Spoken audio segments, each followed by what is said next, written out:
দীপালি পাল official চ্যানেলে আপনাদের স্বাগত। নমস্কার বন্ধুরা, আশা করি আপনারা সকলেই খুব ভালো আছেন, সুস্থ আছেন।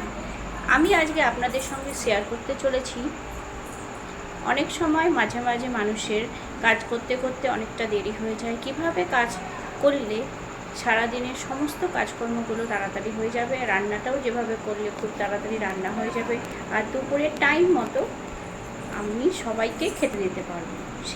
যেভাবে করলে এই জিনিসগুলো খুব তাড়াতাড়ি এবং শর্ট টাইমের মধ্যে সমস্ত কিছু কমপ্লিট হয়ে যাবে, সেটাই আপনাদের সঙ্গে শেয়ার করব।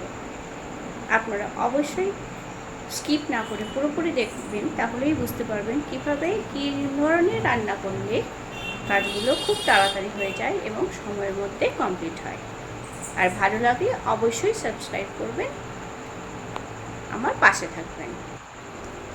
আজ ছিল বৃহস্পতিবার, সকালবেলা কিছু ব্যস্ততার জন্য আমি সময় মতো রান্না করে উঠতে পারিনি। সেই জন্য খুব তাড়াহুড়োর মধ্যে আমাকে খুব সাধারণ ধরনের কিছু রান্না করে আমার সময়ের মধ্যে কাজটা কমপ্লিট করে, আবার বৃহস্পতিবারে যেহেতু লক্ষ্মী পুজো থাকে, পুজোটা করতেও অনেকটা সময় লাগে, সেই সমস্ত কাজ আমি করে আমি দুপুর দুটোর মধ্যে আমি কিভাবে সবাইকে খেতে দিই সেটাই আপনাদের সঙ্গে বলতে চলেছি আর দেখাবো। তার সাথে ফাঁকে ফাঁকে কিছু কিছু অংশ আপনারা দেখুন, ভালো লাগলে অবশ্যই কমেন্টে জানান।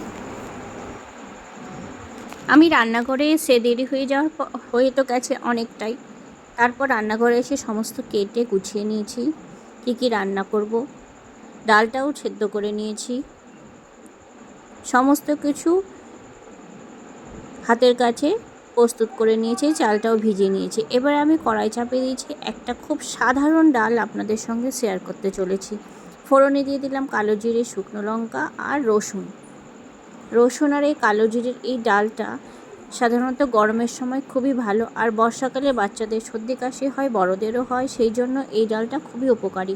আপনারা অবশ্যই এইভাবে একদম অতি সহজে ডালটা আপনারা অবশ্যই ঘরে তৈরি করবেন। দেখুন, তারপর রসুনটা ভালোভাবে লালচে করে ভেজে নিয়ে সেদ্ধ করে রাখা ডালটা দিয়ে দিলাম। ডালে প্রথমেই আমি নুন হলুদ দিয়ে রেখেছিলাম, আর সামান্য আরও একটুখানি আমি নুন দিয়ে দিলাম, দিয়ে দিচ্ছি সামান্য একটুখানি চিনি, দিয়ে ভালো করে ফুটিয়ে ডালটা নামিয়ে নিলাম। তারপর অপর পাশে আমি একই সাথে ভাতটাও বসিয়ে দিয়েছি। এইভাবে একে একে সমস্ত কিছু আমি রান্না করে নিয়ে তার ফাঁকে আমি অনেকটা কেচেও নিয়েছি, কিছুটা ছাদে মেলে দিয়ে এসেছি, কিছুটা ছোটো ছোটো জিনিসগুলো বাইরে উঠোনে মেলে দিলাম।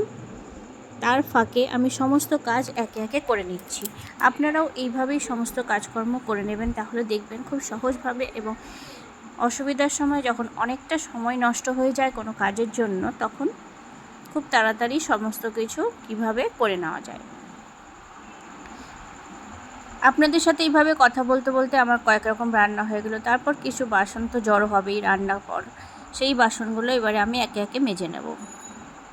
সমস্ত বাসন মেজে নেবার পর তারপর বাকি যা কাজকর্ম থাকে, রান্নাঘরটা সামান্য একটু মুছে নেব। মোছাও তো আমার সকালেই হয়ে যায়, তাও আবার রান্নার পর একটু নোংরা হয়ে যায় বলে সাধারণত সবসময় আমি একটু করে মুছে দিয়ে থাকি, তাহলে পরিষ্কার থাকে।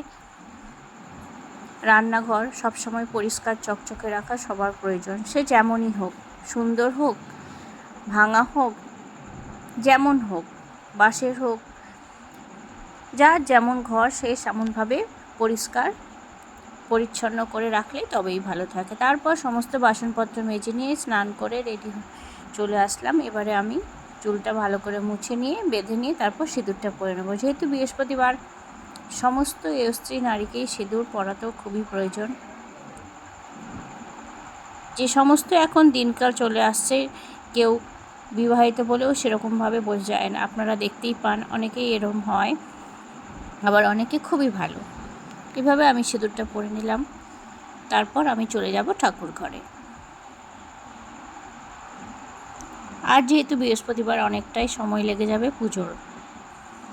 এখন বাজে ঘড়িতে প্রায় 12:05। এই সময় আমি যাচ্ছি ঠাকুর ঘরে। দেখুন আমি কতক্ষণ লাগবে আর কতক্ষণ পর আমি আপনাদের ঘড়িটা দেখাতে পারবো। কিছু আমি আজকে কেনাকাটা করেছি, পুজো এসে গেছে, টুকটাক অনেক কিছুই মাঝে মাঝে কেনাকাটা করতে হয় সকালবেলা, এই কারণেই আমার একটু দেরি হয়ে গেছিলো। একবার তো বৃহস্পতিবার সমস্ত কিছু কাজ থাকে, বাসনপত্র মাজা, ঠাকুর ঘরের এক্সট্রা অনেক কিছুই কাজ থাকে, সেই জন্যই একটু ব্যস্ত থাকে সেই দিনটা। ঠাকুর ঘরে এসে সমস্ত কিছু গুছিয়ে নিয়ে ফুল সব বেলপাতা সমস্ত কিছু আমি একটা পাত্রে গুছিয়ে নিয়েছি। তারপর দেখুন বন্ধুরা, ছোট একটি পান, এই পান গাছটা আমি বসিয়েছি শুধুমাত্র মা লক্ষ্মীকে দেব বলে। আজকে প্রথম একটা পান পাতা আমি ছিঁড়েছি, এবার আজ ঘটে স্থাপন করব পান পাতাটা। লক্ষ্মী পুজো মানেই হলো পান। লক্ষ্মী ঠাকুরকে একটা হলেও পান নিবেদন করা খুবই প্রয়োজন। পান, ধান, দুব্য এই সমস্ত দিয়েই পুজো করতে হয় লক্ষ্মী মাকে। তারপর সব কিছু গুছিয়ে নিয়ে ঘট স্থাপন করে আরতি করে নিলাম, আমার পুজো কমপ্লিট হয়ে গেল।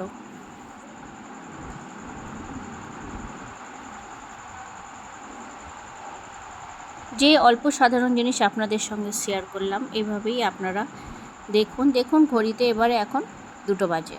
2টোর মধ্যে আমাদের দুপুরের খাওয়ার ওজ হয়, সেই জন্য খুব ব্যস্ত থাকলেও 2টোর মধ্যে কমপ্লিট করতেই হয় আমাকে খাবার দাবার। হাউসওয়াইফের এটাই মাত্র কাজ। সমস্ত যারা হাউসওয়াইফ আমার মতো তারা জানেন যে কিভাবে সমস্ত কিছু করতে হয়, তবুও আপনাদের সঙ্গে একটু আমার কাজকর্মের ধরনগুলো শেয়ার করলাম। দেখুন আমি কী কী রান্না করেছি সেটাও আপনাদের দেখিয়ে দিলাম। তারপর আমি থালাটা রেডি করে নেব। থালাটাও সাজানো হয়ে গেল, এবারে সকলে খাওয়া দাওয়া করে নেব। খাওয়া দাওয়ার পরে সমস্ত কিছু পরিষ্কার করে গুছিয়ে রেখে দিয়ে তারপর চলে যাচ্ছি ছাদে। ছাদে সমস্ত জামা কাপড় আছে সেইগুলো তুলে নিয়ে আসবো। জানেনই আজকে বাইরে প্রচণ্ড রোদ, এই গরমে দুপুরবেলা ছাদে আসলে কি কষ্ট। ছাদ তো একদম গরম হয়ে থাকে, পাটা যেন একদম পুড়ে যায়। দেখুন চারিদিকের আকাশটা, মনে হচ্ছেই যেন দুর্গাপুজো এসেই গেল। মা আসছে আসছে করছে, আকাশে মেঘগুলো সাদা তুলোর মতো ভেসে আছে। এই সময়ই তো সাদা তুলোর মতন ভেসে থাকে বলেই তো বোঝা যায় যে এখন শরৎকাল। বর্ষার পর এরকম সাদা সাদা মেঘ আকাশে কত সুন্দর দেখতে লাগে। কিন্তু গরমটাও অত্যাধিক এবছর, আপনারা সকলেই জানেন এবছর একটু গরমটা বেশি। এইভাবে একে একে আমি যত জামা কাপড় ছিল সমস্ত কিছু তুলে নিয়ে এবারে আমি ঘরের দিকে যাব আর একটু রেস্ট নেব। এইভাবেই এই কথা বলতে বলতে আমার এই আজকের দিনটা শেষ হয়ে গেল। আপনাদের ভালো লাগলে অবশ্যই কমেন্টে জানাবেন, আমার পাশে থাকবেন আর অবশ্যই চ্যানেলটিকে সাবস্ক্রাইব করবেন।